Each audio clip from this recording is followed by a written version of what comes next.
আসসালামু আলাইকুম ওয়া রাহমাতুল্লাহি ওয়া বারাকাতুহু। সুপ্রিয় শিক্ষার্থীবৃন্দ, সকলকে আন্তরিক অভিনন্দন এবং শুভেচ্ছা জ্ঞাপন করছি আমাদের অনলাইন মাদ্রাসার পক্ষ থেকে। যারা আমাদের মুকাদ্দিমাতুল মিশকাত কিতাবের দরস নিয়মিত দেখছেন তাদেরকেও আন্তরিক প্রীতি ও ভালোবাসা।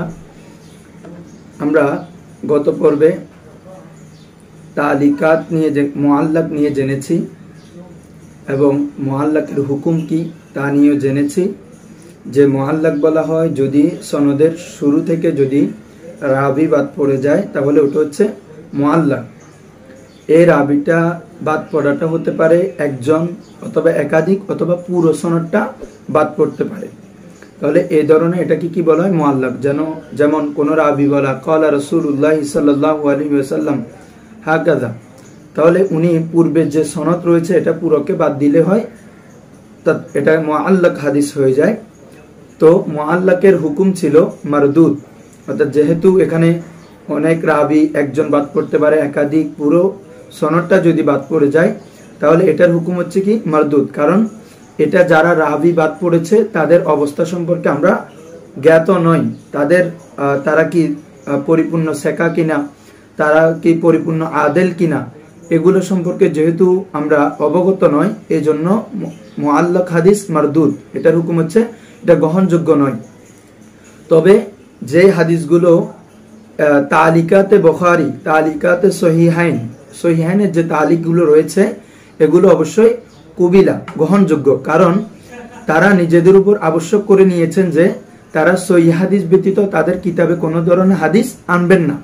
তাহলে এই ধরনের হাদিস তালিকাতে বুখারী, অর্থাৎ ইমাম বুখারী যে হাদিসগুলো তালিক সহকারে বর্ণনা করেছেন ইমাম মুসলিম, এগুলো অবশ্যই গ্রহণযোগ্য।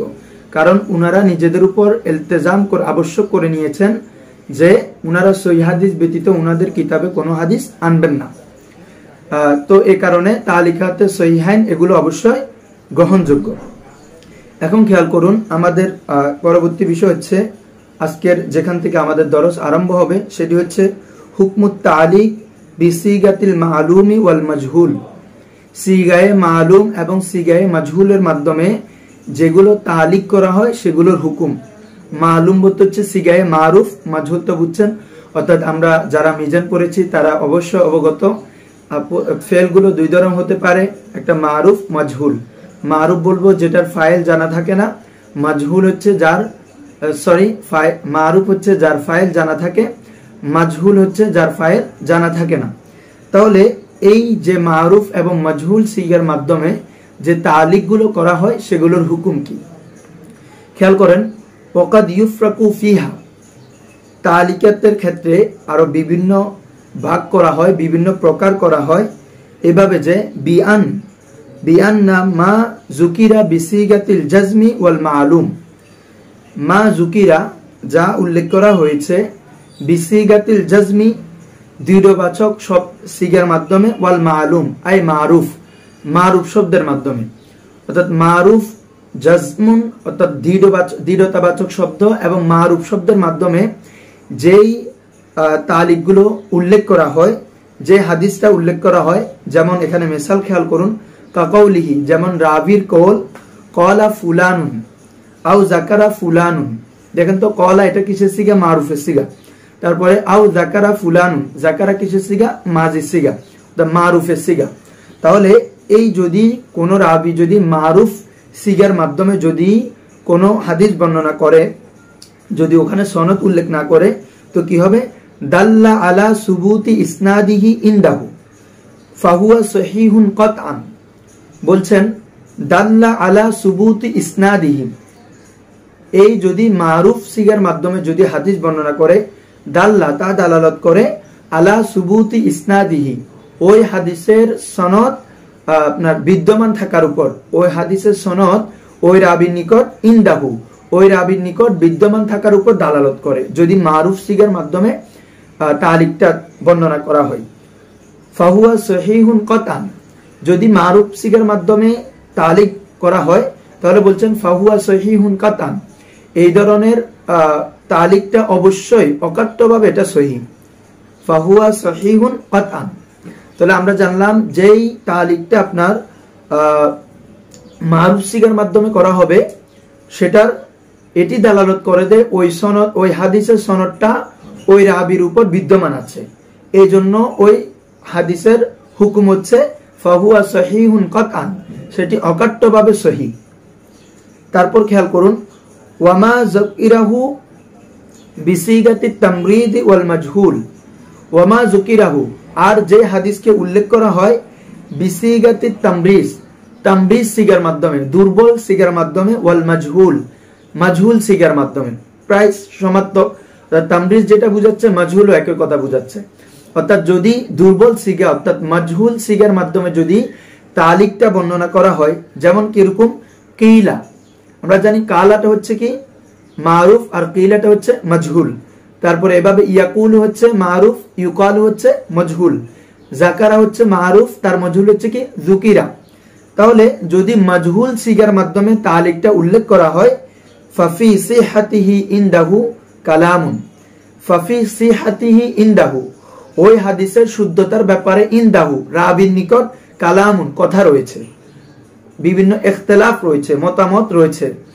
তাহলে যেই তালিকটা মাজহুল সিগার মাধ্যমে উল্লেখ করা হবে, মাজহুল সিগার মাধ্যমে বর্ণনা করা হবে, ওই হাদিসের সনদের ব্যাপারে ওই রাবির নিকট কি রয়েছে কথা রয়েছে, অর্থাৎ কিছু মতবিরোধ রয়েছে, ইখতিলাফ রয়েছে। ওয়ালাকিন্নাহু, তবে বলছেন ওয়ালাকিন্নাহু লাম্মা আওরাদাহু ফি হাযাল কিতাবি কানা লাহু আসলুন সাবিতুন, ওয়ালাকিন্নাহু, নিশ্চয় যা, লাম্মা আওরাদাহু, যে হাদিসগুলো এনেছেন, ফি হাযাল কিতাবি, এই কিতাবের মধ্যে, কানা লাহু আসলুন সাবিতুন, কানা লাহু আসলুন সাবিতুন, তার আসল অবশ্যই সাব্যস্ত আছে। তাহলে যে হাদিসগুলো এখানে, অর্থাৎ এখানে এই কিতাব বলতে এখানে মিশকাত বোঝানো হচ্ছে, মিশকাত কিতাবের মধ্যে যেগুলো আমরা গত পর্বে বলেছিলাম, মিশকাতের মধ্যে যে হাদিসগুলো এনেছেন, এখানে শুধু বলছেন কলা আবু হুরায়রা রাদিয়াল্লাহু আনহু আনি রাসূলিল্লাহ সাল্লাল্লাহু আলাইহি ওয়াসাল্লাম, এই ধরনের যেগুলো বর্ণনা, এগুলো দেখছি যে আমরা ওখানে কি পুরো সনদটা উল্লেখ নেই। তো বলছেন যে কিন্তু যে হাদিসগুলো লাম্মা আওরাদাহু, যে হাদিসগুলো ওয়ারাদ করেছেন, এনেছেন, ফি হাযাল কিতাবে, এই কিতাবের মধ্যে, কানা লাহু আসলুন সাবিতুন, এগুলো প্রত্যেকটার আসল স্ব কিতাবের মধ্যে সাব্যস্ত আছে। কারণ এটা তো সংকলন করা হয়েছে, বুখারী থেকে এনেছেন, মুসলিম থেকে এনেছেন, সুনানে ইবনে মাজা, তারপরে তিরমিজি, এভাবে জামি তিরমিজি, এবার বিভিন্ন কিতাব থেকে যে হাদিসগুলো এনেছেন, ওই কিতাবগুলোর মধ্যে ওগুলো কিন্তু স্ব কিতাবের মধ্যে হাদিসগুলো সনদ বিদ্যমান আছে।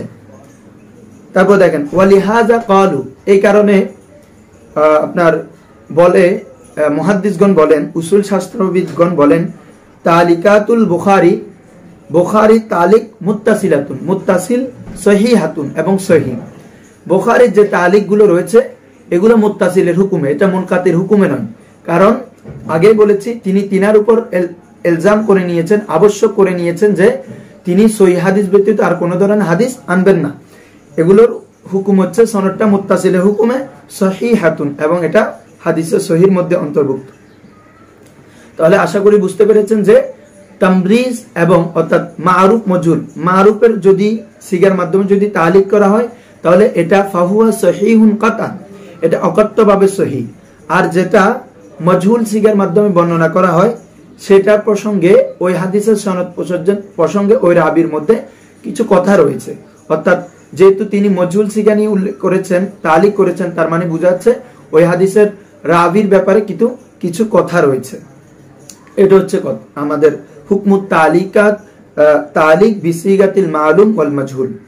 তারপরে খেয়াল করুন আমরা নতুন একটি বিষয়, সেটি হচ্ছে মুরসাল হাদিস।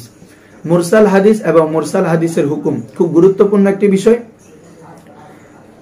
মুরসাল হচ্ছে এটা ইসমে মাফউলের সিগা, আরসালা বা ইফাল থেকে ইসমে মাফউলের সিগা, মুকরামুনের ওজনে মুরসালুন মুকরামুন, তাহলে এটা ইসমে মাফউল। তো এটা তারিখ কি বলছেন, ওয়াইন কানা সুকুতু মিন আখিরিস সনদ ফাইন কানা বা'দা তাবিঈ ফাল হাদিসু মুরসালুন। খেয়াল করেন, বলছেন ওয়া ইন কানা সুকুতু, যদি রাবি সাকেতটা হয় মিন আখিরিস সনদি, সনদের শেষ থেকে, সনদের শেষ থেকে যদি সাকেতটা হয়, ফা ইন কানা বাদাত তাবিই, এই সাকেতটা যদি তাবির পরে হয়, ফাল হাদিসু মুরসাল, ওই হাদিসটা মুরসাল। তাহলে মুআল্লাক গিয়েছে ওয়া ইন কানা সুকুতু মিন আউয়ালিস সনদ, মুআল্লাক যেটা সনদের শুরু থেকে হলো এটা হচ্ছে মুআল্লাক। আর এটা হচ্ছে ওয়া ইন কানা সুকুতু মিন আখিরিস সনদ, সনদটা যদি সনদে অর্থাৎ রাবির সাকেতটা যদি আখেরের সনদ থেকে হয় অর্থাৎ শেষ দিক থেকে হয়, সেটি যদি তাবির পরে হয়, ফাল হাদিসু মুরসালুন, তাবির পরে তাবিও বাদ পড়তে পারে, তাবির পরে সাহাবিও বাদ পড়তে পারে। কারণ এমন হতে পারে যে তাবি তাবির থেকে বর্ণনা করেছেন, তো তখন যদি কোন তাবি যদি বলে ক্বালা রাসূলুল্লাহ সাল্লাল্লাহু আলাইহি ওয়াসাল্লাম, কোন তাবির কোল, তাহলে বোঝা যাচ্ছে তিনি মাঝখানে সাহাবিকে তো বাদ দিয়েছেন, এটাও হতে পারে তিনি মাঝখানে কোন তাবিকেও বাদ দিয়েছেন, কারণ অনেক সময় তাবি অন্য তাবি থেকেও হাদিস শুনে থাকে। তাহলে মুরসালটা কি জানলাম আমরা, যেই হাদিসের সনদটা রাবিরটা যদি আখিরুস সনদ থেকে যদি সাকেত হয়, সেটা যদি বিশেষত তাবির পরে হয়, তাহলে এই হাদিসটাকে আমরা কি বলবো, মুরসাল। দেখেন ওয়াহাজাল ফি'লু ইরসালুন, আর এই ফেলটাকে বলা হয় ইরসাল, অর্থাৎ এই শেষ থেকে বাদ পড়ে যাওয়া তাবির পরে এই কাজটাকে বলে ইরসাল। আর যেখানে বাদ পড়বে ওটাকে বলবো কি, মুরসাল।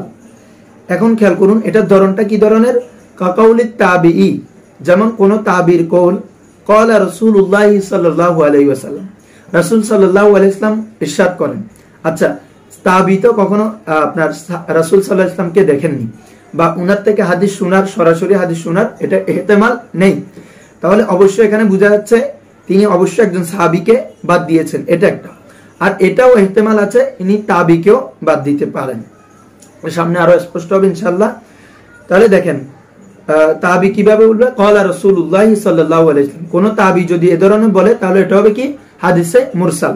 আশা করি বুঝতে পেরেছেন, সাহাবী না, কোন তাবি যদি সরাসরি রাসূলের সাথে এটাকে সম্পৃক্ত করে তখন ওটাকে মুরসাল। ওয়াকাদ ইয়াজিউ ইনদাল মুহাদ্দিসিন, এই মুরসালটা কখনো এসে থাকে ইনদাল মুহাদ্দিসিন, মুহাদ্দিসদের নিকট, আল মুরসালু ওয়াল মুনকাতিউ বিমানান, মুরসাল এবং মুনকাতি দুটোটা একই অর্থে। কখনো কখনো আপনার মুরসাল এবং মুনকাতি উভয়টা মুহাদ্দিসদের নিকট একই অর্থে এসে থাকে, অর্থাৎ দুটোটা দ্বারা একই বিষয় বোঝায়। তবে আমাদের মুসান্নিফ বলে দিচ্ছেন ওয়াল ইসতিলাহুল আউয়াল আশহারু, তবে প্রথম ইসতিলাহ যেটি, ইসতিলাহুল আউয়ালু আশহারু, প্রথম ইসতিলাহ যেটি এটি হচ্ছে সবচেয়ে প্রসিদ্ধ, অর্থাৎ আপনার আখিরুস সনদ থেকে তাবির পরে কোন রাবি বাদ পড়া, এটা হচ্ছে মাশহুর। যে মুনকাতি এবং মুরসাল একই অর্থে আসে, এটা কিন্তু এমনি মুহাদ্দিসদের নিকট এসে থাকে, এটা মাশহুর নয়। কারণ মুনকাতি হচ্ছে যে কোনো ভাবে ইনকিতা হওয়া, এটা সামনের বহসে আসবে। কোন সনদ থেকে কোন রাবি একজন দুইজন যে কোনো জায়গা থেকে বাদ পড়াকে বলে ইনকিতা, মুনকাতি। তাহলে কিন্তু মুরসালটা তো আপনার তাবির পরে বাদ পড়া, তাহলে এটা সরাসরি মুনকাতি ভাবে যদিও কেউ কেউ এনেছেন, তবে বলছেন ওয়াল ইসতিলাহুল আউয়ালু, প্রথম ইসতিলাহ যেটি রয়েছেন এটি আশহারু, অধিক প্রসিদ্ধ। এখন খেয়াল করুন হুকমুল মুরসাল, মুরসাল হাদিসের হুকুমটা কি। ওয়া হুকমুল মুরসালু, ওয়া হুকমুল মুরসাল, মুরসাল হাদিসের হুকুম হচ্ছে আত তাওয়াক্কুফু ইনদা জুমহুরিল উলামা, মুরসাল হাদিসের আপনার হুকুম হচ্ছে আত তাওয়াক্কুফ, চুপ থাকা, বিরত থাকা, ইনদা জুমহুরিল উলামা, অধিকাংশ আলেমদের মতে। তাহলে ওয়া হুকমুল মুরসালিন, মুরসালের হুকুম কি, আত তাওয়াক্কুফ, বিরত থাকা। বিরত থাকা মানে ওই যে হাদিসগুলো মুরসাল সূত্রে বর্ণিত হয়েছে ওই হাদিসের মাধ্যমে শরীয়তের কোনো দলিল, শরীয়তের কোনো বিধান সাব্যস্ত করার ক্ষেত্রে ওই হাদিসকে দলিল পেশ করা এবং ওই হাদিসের উপর ওই হাদিসকে একদম অকাট্যভাবে গ্রহণ করা থেকে বিরত থাকা, এটা হচ্ছে জুমহুর উলামাদের মতামত। কেন তাদের দলিল কি, লিয়ান্নাহু, কেননা লা ইউদরা, জানা যায় না, আন্না সাকিতা সিকাতুন আউলা, যে রাবিরা সাকেত হয়েছেন তিনি কি সেকা আমলা, অথবা সেকা নয়, অর্থাৎ তাবির পরে যিনি বাদ পড়েছেন তিনি কি সেকা না সেকা নয়, এটা তো আমাদের নিকট পরিষ্কার নয়। কেন? আমি আগেই হিন্টস দিয়েছিলাম যে তাবির পরে যে শুধু সাহাবী বাদ পড়ছে তা না, সাহাবী বাদ পড়লে অবশ্যই গ্রহণযোগ্য। কারণ যদি এটি নিশ্চিত হয় যে ওই তাবির পরে সাহাবী বাদ পড়েছে তাহলে অবশ্যই গ্রহণযোগ্য। কারণ as-সাহাবাতু কুল্লুহুম উদুলুন, প্রত্যেক সাহাবা হচ্ছে উদুল, আদেল।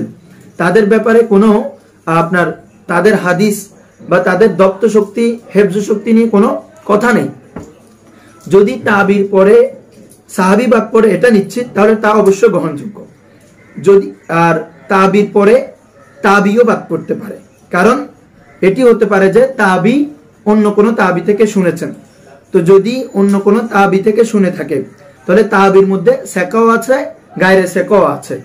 সাহাবী প্রত্যেকে সেকা, কিন্তু তাবি যারা আছে তাদের মধ্যে সেকাও আছে, গায়রে সেকাও আছে। এটি বলছেন লিআন্নাহু, কেননা লা ইউদরা, জানা যায় না, আন্না সাকিতা, নিশ্চয় সাকিত যে হয়েছেন, যে রাবি, সেকাতুন আমলা, উনি কি সেকা না সেকা নয়। কেন বলছেন? লিআন্না তাবিঈ, কেননা তাবিঈ কাদ ইয়ারবি, কখনো হাদিস বর্ণনা করে আনিত তাবিঈ, অন্য তাবি থেকে। কারণ এটিও হয়ে থাকে যে তাবি থেকে হাদিস বর্ণনা করে। তাহলে আমরা জানি ওয়াফিত তাবিঈন, আর তাবির মধ্যে সেকাতুন ওয়া গায়রু সেকাতুন, তাবির মধ্যে সেকাও রয়েছে, গায়রে সেকাও রয়েছে। তাহলে যদি গায়রে সেকা হয়ে থাকে তো ওই ক্ষেত্রে তো হাদিসটা গ্রহণযোগ্য হচ্ছে না। ঠিক আছে, তাওয়াক্কুফ থাকতে হবে। তাহলে বলছেন ওয়াফিত তাবিঈন, তাবিনের মধ্যে সেকাতুন ওয়া গায়রু সেকাতুন, সেকাও রয়েছে, কিও রয়েছে, গায়রে সেকাও রয়েছে। তাহলে এটি এই কারণে উনারা তাওয়াক্কুফ থাকতে বলেছেন জুমহুর উলামাদের মতে। কারণ কি? এটা জানা যায় না যে যিনি যে রাবিটা সাকেত হয়েছেন উনি সেকা না সেকা নয়। কারণ কি? তাবির পরে এটাও হতে পারে যে উনি অন্য কোনো তাবিকে বাদ দিয়েছেন। তো তাবির মধ্যে সেকাও রয়েছে, গায়রে সেকাও রয়েছে। এই কারণে তিনারা জুমহুর উলামাদের মতে এই মুরসালের হুকুম হচ্ছে তাওয়াক্কুফ, অর্থাৎ বিরত থাকা, চুপ থাকা ওইটি আমল করার ক্ষেত্রে, ওটিকে দলিল হিসাবে গ্রহণ করার ক্ষেত্রে। তারপরেও খেয়াল করুন, ওয়া ইনদা আবি হানিফা, তবে ইমাম আবু হানিফা, ওয়া মালিক, এবং ইমাম মালিকের মতে, ইমাম আজম আবু হানিফা এবং ইমাম মালিকের মতে, আল মুরসালু মাকবুলুন মুতলাকান, মুরসাল হাদিস মুতলকভাবে মাকবুল, গ্রহণযোগ্য। তাহলে ইমাম মালিক এবং ইমাম আবু হানিফার মতে বলছেন মুতলাক হাদিস আপনার মুতলকভাবে, মুরসাল হাদিস মুতলকভাবে গ্রহণযোগ্য। কেন? তাদের যুক্তি কি, দলিল কি? ওয়াহুম ইয়াকুলুন, তারা বলেন ইন্নামা আরসালাহু লিকামালিল উসুকি ওয়াল ইতিমাদ, বলছেন ইন্নামা আরসালাহু, নিশ্চয় তাবি অর্থাৎ যিনি ইরসাল করেছেন তিনি অবশ্যই ইরসাল করেছেন লিকামালিল উসুকি ওয়াল ইতিমাদ, পরিপূর্ণ দৃঢ়তা এবং পরিপূর্ণ নির্ভরতার উপর। তিনি এই ভিত্তিতে তিনি ইরসাল করেছেন যে, অর্থাৎ তিনি যাকে বাদ দিচ্ছেন তিনি পরিপূর্ণ সেকা এবং তার উপর এতেমাদ করা যায়। তাহলে উনি বলছেন ইন্নামা আরসালাহু, নিশ্চয় তিনি ইরসাল করেছেন লিকামালিল উসুকি, পরিপূর্ণ দৃঢ়তার কারণে, ওয়াল ইতিমাদ, পরিপূর্ণ নির্ভরতা থাকার কারণে। কারণ কি? লিআন্নাল কালামা ফিস সেকা, কারণ এখানে যে মুরসাল হাদিস গ্রহণযোগ্য না গ্রহণযোগ্য এটার নিয়ে কথা হচ্ছে সেকা নিয়ে। কারণ আপনি দেখেন তাবির যে এটা সম্ভাবনা, শুধু জাস্ট এই সম্ভাবনা থাকার কারণে যে তাবির পরে তাবিও থাকতে পারে, নাহলে তো তাবির পরে সাধারণত সাহাবি, তাবির পরে সাহাবি, এটা সম্ভাবনা থাকার কারণে যে তাবি সাহাবি থেকে বর্ণনা, তাবি অন্য কোন তাবি থেকে বর্ণনা করেছেন, এই কারণে ওই ক্ষেত্রে তাওয়াক্কুফ থাকতে বলছেন জুমহুর উলামা কেরাম। তো আমাদের ইমাম আজম আবু হানিফা এবং ইমাম মালিক বলছেন যে যেহেতু কথা হচ্ছে কি নিয়ে, সেকা নিয়ে, এখানে যে এটা কি মকবুল না মারদুদ, এই কথাটা হচ্ছে সেকা নিয়ে। তো ওনারা বলছেন ওয়ালাউ লাম ইয়াকুন ইনদাহু সহিহান লাম ইউরসিলহু, বলছেন ওয়ালাউ লাম ইয়াকুন ইনদাহু সহিহান, যদি ওই হাদিসটা ওই যিনি ইরসাল করেছেন তার নিকট যদি সহি না হয়, লাম ইউরসিলহু, তিনি তা কখনো ইরসাল করতেন না। তাহলে বলছেন যেই তিনি যদি এটা অবগত, তিনার নিকট যদি ওই হাদিসটা যে তাবি আপনার ইরসাল করেছেন উনি যদি এটা না জানতেন যে এটা সহি নয়, তাহলে তিনি কখনো কি করতেন না, ইরসাল করতেন না। তিনি জানেন যে এটা সহি, এ কারণে তিনি ইরসাল করেছেন। এটা হচ্ছে ইমাম মালিক এবং ইমাম আবু হানিফার কওল। ওয়ালাম ইয়াকুল, এবং কোন তাবি এ ধরনের বলতেন না ক্বালা রাসূলুল্লাহ সাল্লাল্লাহু আলাইহি ওয়াসাল্লাম। কোন তাবি এ ধরনের বলতেন না। তারা জানেন কোন দুর্বল, কোন দঈফ, কোন মওদু হাদিসকে যদি রাসূলের সাথে সম্পৃক্ত করে, রাসূলের দিকে ইসনাদ করে নিসবত করা হয়, ওটার পরিণাম কি, যেটা রাসূল সাল্লাল্লাহু আলাইহি ওয়াসাল্লাম আমাদেরকে বলেছেন, মান কাযিবা আলাইয়া মুতাআম্মিদান ফালইয়াতাবাওয়াহু মাকআদাহু মিনান নার। যে রাসূলের উপর মিথ্যাবাদে মিথ্যার কোনো কিছু নিসবত করে, সে যেন তার স্থানকে জাহান্নামে বানিয়ে নেয়। তাহলে তারা কোন সাহাবী অবশ্যই তিনি এটা জানেন। এটা জেনে তিনি কখনো সরাসরি যদি সহি না হয়, তাহলে ওটাকে ক্বালা রাসূলুল্লাহ সাল্লাল্লাহু আলাইহি ওয়াসাল্লাম অর্থাৎ রাসূল সাল্লাল্লাহু আলাইহি ওয়াসাল্লামের সাথে নিসবত করতেন না। ওয়ালাম ইয়াকুল ক্বালা রাসূলুল্লাহ সাল্লাল্লাহু আলাইহি ওয়াসাল্লাম। তাহলে এটা হচ্ছে ইমাম আবু হানিফা এবং ইমাম মালিকের কওল। ওয়া ইনদা শাফিঈ, ইমাম শাফিঈর কওল কি, ইন ইতাদাদা যদি শক্তিশালী হয়, ইন ইতাদাদা যদি শক্তিশালী হয়, বিওয়াজিন আখার মুরসালুন আও মুসনাদুন, যদি কোনো অন্য কোনো মুসনাদ অথবা অন্য কোনো মুরসাল হাদিসের মাধ্যমে এই মুরসাল যেটি করেছেন ওটি যদি শক্তিশালী হয়, অর্থাৎ একটা হাদিস ইরসাল করেছেন, মুরসাল হাদিস বর্ণনা করেছেন কোন তাবি, ওটার পক্ষে যদি আরেকটি ওই ধরনের ওই মতনের অনুযায়ী, ওই মতনের সামঞ্জস্য অনুযায়ী যদি অন্য কোনো হাদিস আসে, অন্য কোনো মুরসাল হাদিস আসে অথবা মুসনাদ মুত্তাসিল হাদিস আসে, তাহলে বলছেন তাহলে কি হয়ে যাবে, শক্তিশালী হয়ে যাবে। যেমন একটা মুরসাল হাদিস কেউ বর্ণনা করেছেন, ওটার মতো ওইখানে যে কওলটা দেওয়া হয়েছে ওটার মতো যদি আরেকটা মুরসাল হাদিস বর্ণনা হয় অথবা আরেকটা মুসনাদ হাদিস বর্ণনা হয়, তাহলে ওই যেটি প্রথমে বর্ণিত হয়েছে ওটি আরো কি হয়ে যাবে, শক্তিশালী হয়ে যাবে। এজন্য বলছেন ইন ইতাদাদা যদি শক্তিশালী হয়, বিওয়াজিন আখর মুরসালুন আও মুসনাদুন যদি কোনো মুরসাল এবং মুসনাদের মাধ্যমে যদি শক্তিশালী হয়, ওয়া ইন কানা দঈফান যে মুরসাল অথবা মুসনাদ হাদিসটি যদি দঈফ হয়, অর্থাৎ ওই মুরসালের সপক্ষে যে আরেকটা মুরসাল আরেকটা মুসনাদ হাদিস আসছে ওটি যদি দঈফ হয়, কুবিলা তাহলে ওই হাদিসটা গ্রহণ করা হবে। এটি কার মতে, ইমাম শাফিঈর মতে। তিনি বলছেন যদি কোনো মুরসাল হাদিসের সাপোর্টে যদি অন্য কোনো মুরসাল অন্য কোনো মুসনাদ হাদিস আসে, সেটি যদি দঈফ হয়, ওয়া ইন কানা দঈফান সেটি যদি দঈফ হয়, কুবিলা তাহলে ওই প্রথম মুরসাল হাদিসটাকে গ্রহণ করা হবে। এটা হচ্ছে ইমাম শাফিঈর কওল। তারপর দেখেন ওয়া আন আহমদ, আর ইমাম আহমদ থেকে কওলান, তিনার থেকে দুইটি কওল আছে। তিনার কওল দুইটি হচ্ছে, একটি হচ্ছে গ্রহণ করা যাবে আর একটি হচ্ছে গ্রহণ করা যাবে না। ইহতাজ্জু বিহি লা ইহতাজ্জু বিহি, একটি হচ্ছে গ্রহণ করা যাবে আর একটি হচ্ছে গ্রহণ করা যাবে না। এটা হচ্ছে ইমাম আহমদের কওল। কখন গ্রহণ করা যাবে খেয়াল করুন। ওয়া হাযা কুল্লুহু, আর এটি প্রত্যেকটি, এটা যদি প্রত্যেকটি ইজা উলিমা যদি জানা যায়, আন্না আদাতা যালিকা তাবিঈ আল্লাহ ইউরসিলা ইল্লা আনিস সাকাত।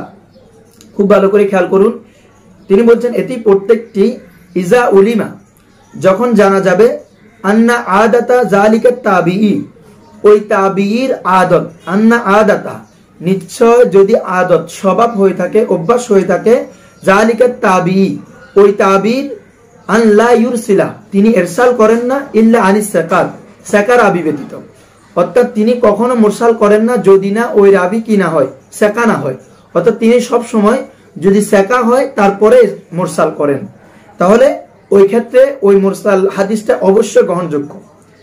খেয়াল করুন, যদি যিনি কোনো তাবির যদি এটা কি হয়, আদত হয়, স্বভাব হয়, তিনি সাকা ব্যতীত অন্য কারো ক্ষেত্রে কি করেন না, ইরসাল করেন না, তাহলে তো অবশ্যই গ্রহণযোগ্য হবে। কারণ তখন আমরা এটা নিশ্চিত যে জিনাকে বাদ দিয়েছেন তিনি কি সাকা, তাহলে অবশ্যই ওই ক্ষেত্রে হাদিসটা কি হবে, গ্রহণযোগ্য হবে। তারপরে দ্বিতীয় কওল যেটি আল্লাহ ইহতাজ্জু বিহি সেটা দ্বারা কি করা যাবে না, আপনার দলিল গ্রহণ করা যাবে না। সেটা হচ্ছে কি ওয়াইন কানাত আদাতুহু যদি তাবির আদত হয়, আইয়ুরসিলা ইরসাল করা, আনিস সাকাতি সাকা রাবি থেকে, ওয়া আন গায়রিস সাকা সাকা গায়রে সাকা উভয় থেকে যদি তিনি ইরসাল করা, যদি তাবির কি হয়, স্বভাব হয়, আদত হয়ে যায়, তাহলে ফাহুকমুহু তার হুকুম হচ্ছে আত-তাওয়াক্কুফু বিল ইত্তিফাক কাযা কিলা, যেমনি ভাবে পূর্বে বলা হয়েছে ওই মতে আত-তাওয়াক্কুফু বিল ইত্তিফাক, সর্বসম্মতিক্রমে ওটার উপর বিরত থাকতে হবে, ওটার উপর চুপ থাকতে হবে। আশা করছি বুঝতে পেরেছেন। তাহলে ইমাম আহমদের দুইটি কল, একটা হচ্ছে কোন তাবির যদি এটা আদত হয় তিনি সেকা ব্যতীত কাউকে বাদ দেন না, তখন এটা অবশ্যই গ্রহণযোগ্য হবে। আর যদি আদত হয় তিনি সেকা থেকেও ইরসাল করেন, আপনার গায়রে সেকা থেকেও ইরসাল করেন, তখন তার হাদিসটা আত-তাওয়াক্কুফু বিল ইত্তিফাক কাযা কিলা, যেমনি ভাবে প্রথমে বলা হয়েছে জুমহুরের মতে তাওয়াক্কুফ থাকতে হবে, এটা বিল ইত্তিফাক, ওই ক্ষেত্রে ইত্তিফাক। যদি সেকা থেকে করে তখন অবশ্যই কুবিলা গ্রহণ করা হবে। তারপর দেখেন ওয়াফিহি তাফসিলুন, এই বিষয়টার সম্পর্কে আরো তাফসিল রয়েছে, বিশ্লেষণ রয়েছে, বিস্তারিত রয়েছে। আযইয়াদু মিন যালিকা, যে তাফসিলটি এই তাফসিল এই আলোচনা থেকে আরো অধিকভাবে যেখানে বিস্তারিতভাবে বর্ণনা করা হয়েছে। কোথায়? যাকারাউস সাখাভি, যা ইমাম সাখাভি রাহিমাহুল্লাহ বর্ণনা করেছেন ফি শারহিল আলফিয়া, তিনার কিতাব শারহে আলফিয়া, এই কিতাবের মধ্যে তিনি এই হুকমুল মুরসাল এইটা বর্ণনা করতে গিয়ে তিনি আরো তাফসীল বর্ণনা করেছেন, যেটি এখানেও কিন্তু কম নয়, অনেক লম্বা আলোচনা করেছেন মুরসালের হুকুম নিয়ে। আমাদের 4 ইমামের কোল নিয়ে এসেছেন, জুমহুরের কোল নিয়ে এসেছেন। তাহলে ইমাম সাখাভি তার শারহে আলফিয়ার মধ্যে এই আলোচনা থেকে আরো বৃদ্ধি করেছেন। তাহলে আমরা আজকে আপনার হুকমু তালিক বিসিগাতিল মারুফ ওয়াল মাজহুল এটা জানলাম, অর্থাৎ মারুফ মাজহুল আর সিগার মাধ্যমে যেগুলো তালিক করা হয় এগুলোর হুকুম কি, আর মুরসালের হুকুম কি, মুরসাল কি কাকে বলা হয়, মুরসালের হুকুমটা কি হচ্ছে, আমাদের আইম্মে কেরামের মতে, আইম্মে মাযাহিবের মতে মুরসালের হুকুম কি, এগুলো আমরা জানতে পারলাম আলহামদুলিল্লাহ। ইনশাআল্লাহ আমরা পরবর্তী পর্বে মুদাল নিয়ে জানবো, মুনকাতি নিয়ে জানবো, মুদাল্লাস নিয়ে জানবো ইনশাআল্লাহ। এটা খুব গুরুত্বপূর্ণ প্রতিটি এখন পর্ব। আশা করছি আপনারা এই গুরুত্বপূর্ণ কিতাবের দরজগুলো যাতে আপনাদের আরো আমাদের অনেক শিক্ষার্থী ভাইরা যারা দেখে যেন উপকৃত হতে পারে, এই উসুলে হাদিস কিতাব সম্পর্কে, উসুলে হাদিস সম্পর্কে তারা অভিজ্ঞতা অর্জন করতে পারে, আপনারা প্রত্যেকে সে সহযোগিতা করবেন এবং তা আপনাদের শেয়ার করে সকল জায়গায় ছড়িয়ে দিবেন, এই আশা ব্যক্ত করে আজকের মতো শেষ করছি। আসসালামু আলাইকুম ওয়া রাহমাতুল্লাহি ওয়া বারাকাতুহু।